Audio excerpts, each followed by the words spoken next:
학부모들이 자발적으로 돌봄 공동체를 만들어서 포마시 형태로 자녀들을 돌보는 시스템이 있다면 여러분들은 어떠시겠습니까? 너무 현실성이 없다고 생각하시는 분이 계실지도 모르겠는데요. 실제로 진행되고 있는 프로그램입니다. 관련 이야기 한동대학교 VIC 초중등 교육지원센터장 재양규 교수 모시고 이야기 나눠보도록 하겠습니다. 교수님 안녕하십니까? 예, 안녕하십니까? 네.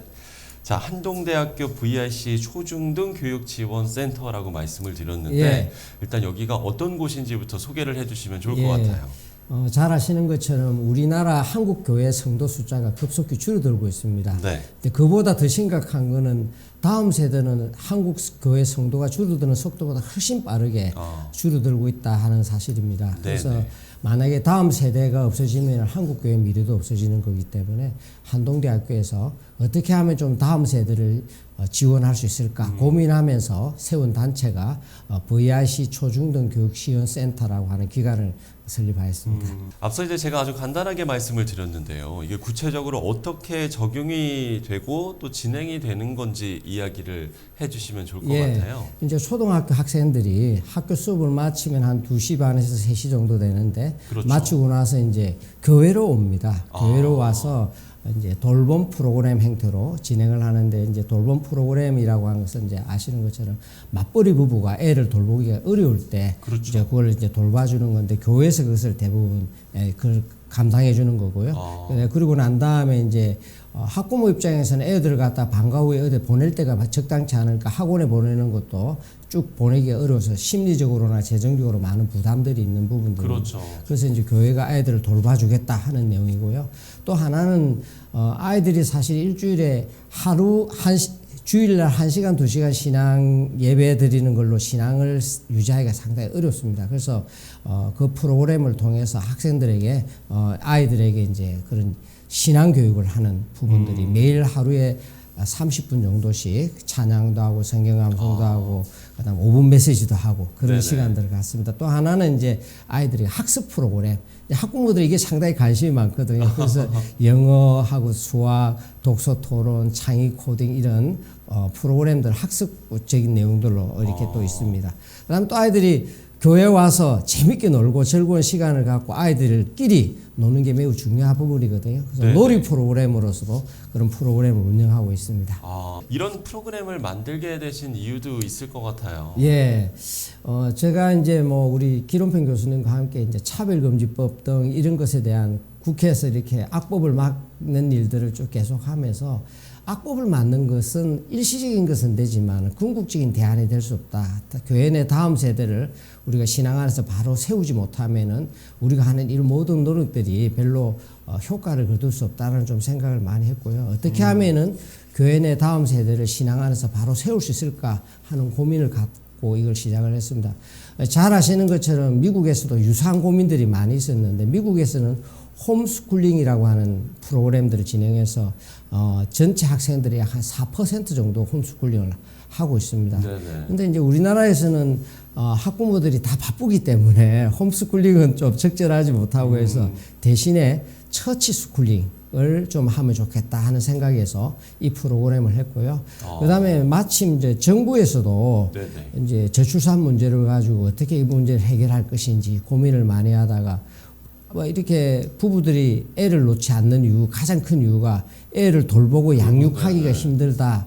그래서 이제 그걸 공적 돌봄과 다르게 학부모들끼리 서로 이제 모여서 할 수 있는 돌봄 공동체 프로그램이라고 하는 것을 많이 지원을 하고 있습니다. 그래서 이제 그런 돌봄 공동체 형태로 다음 세대를 좀 돌보면 세우면 좋겠다 하는 취지에서 이 프로그램을 시작하게 되었습니다. 그렇군요. 그러면 그전에는 이런 프로그램이 없었습니까? 사실은 이제 뭐 조금씩은 있었는데 여러 가지 좀 충돌들이 좀 있고 그래서 이게 본격적으로 활성화되지 못한 부분들이 좀 있었습니다.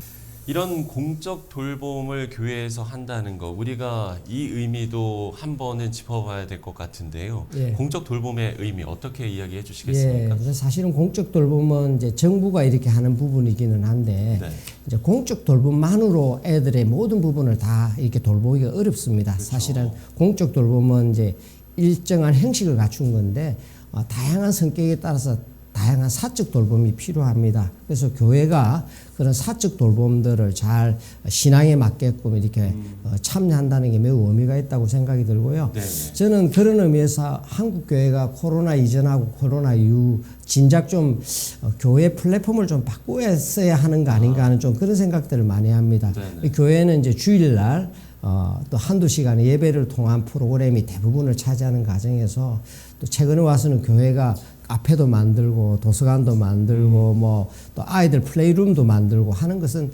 평일날 아이들이 다양하게 와서 또 부모들이 와서 애들 노는 데는 놔놓고 또 부모들끼리 차도 마시면서 하는 그런 프로그램들을 하는 게 지금 많이 있거든요. 근데 네네. 그거하고는 다르게 좀 더 체계적으로 아이들을 갖다가 이렇게 도와주고 하는 그런 돌봄 프로그램들이 필요하지 않았느냐 좀 저는 이렇게 생각합니다. 그래서 다음 세대를 위해서 교회가 조금 플랫폼을 좀 바꾸는 게 필요하다. 그 시점이 왔다. 저는 이렇게 생각하고 있습니다. 자, 현재 경북 지역에서 시행이 되고 있습니다만 이제 전국으로도 확대를 예. 할 수도 있을 것 같은데요. 예.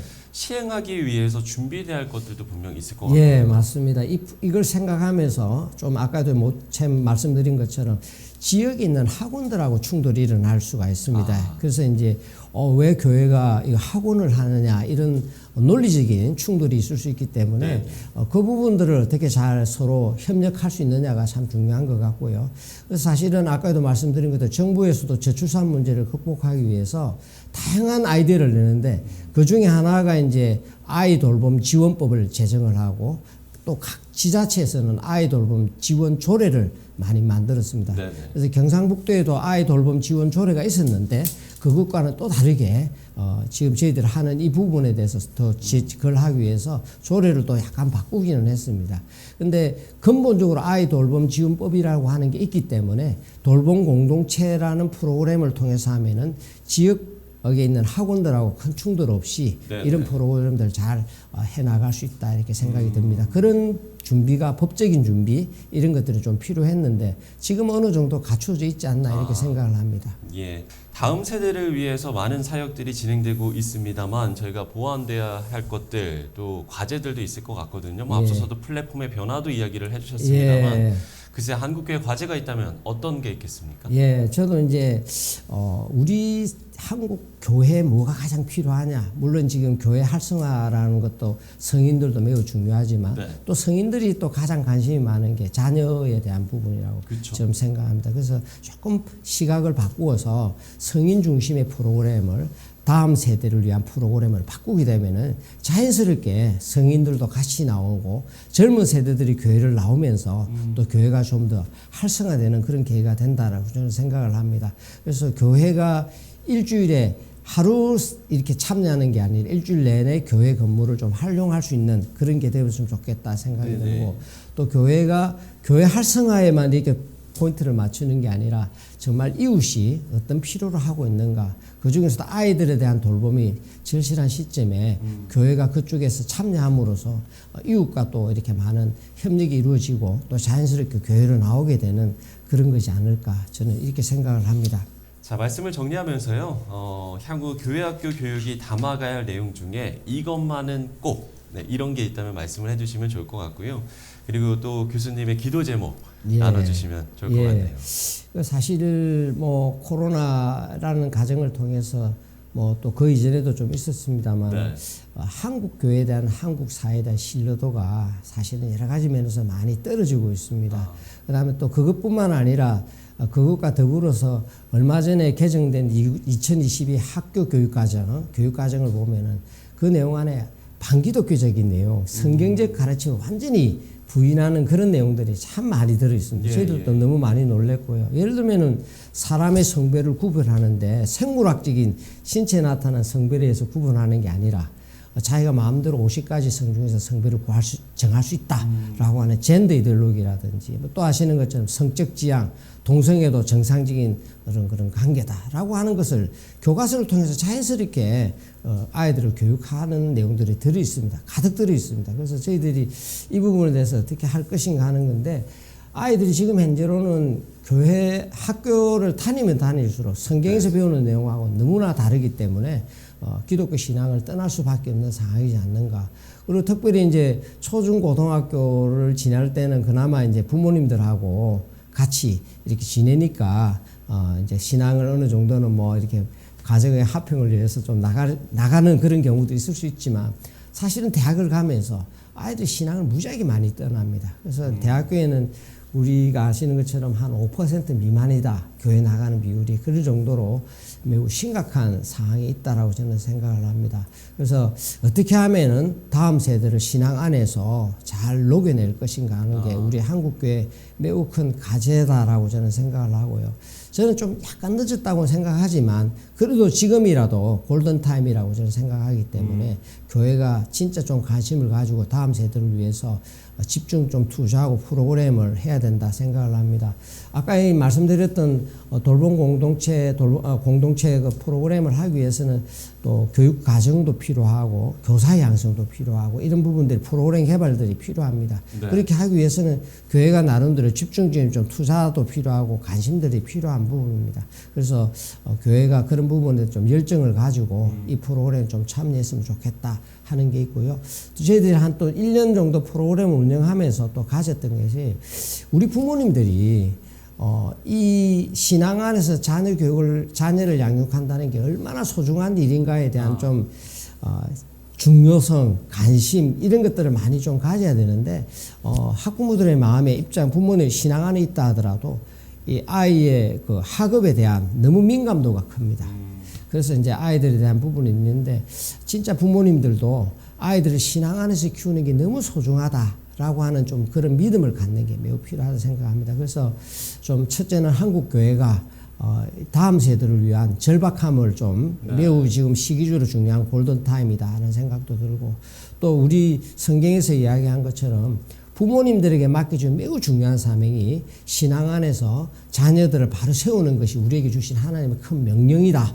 이렇게 생각을 해서 부모님들과 또 교회와 이런 부분들이 적극적인 참여가 필요하지 않나 이렇게 저는 생각을 합니다. 예, 지금까지 한동대학교 VRC 초중등 교육지원센터장 재양규 교수와 이야기 나눠봤습니다. 교수님 오늘 말씀 고맙습니다. 감사합니다.